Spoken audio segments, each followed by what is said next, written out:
मला काय वाटतं अकोल्याचा विकास झालेला आहे का? नाही सर, काय कारण वाटतं, काय काय असं वाटतं की तुम्हाला इथे विकास झालेला नाही म्हणून?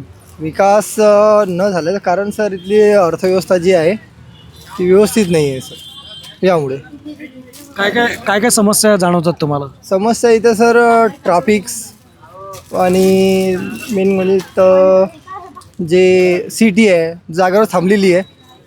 म्हणजे जवळपास स्टेशनपर्यंत तिचा हद आहे. ते स्टेशनच्या समोर काहीच नाही समोर. इकडे पण समजा कौलखेड या तिथपर्यंत त्याच्या समोर बसस्टँड पण जागेवरच तिथे थांबवलेलं आहे. ते सगळं ट्रॅफिक्समुळे सर्व लोकांना परेशानी होतात. हे थोडं दूर असल्यानं सगळ्यांचा जे उद्योग वगैरे आहेत इथे काहीच नाही आहेत. थोडेसे उद्योग वगैरे आले पाहिजे तिथे.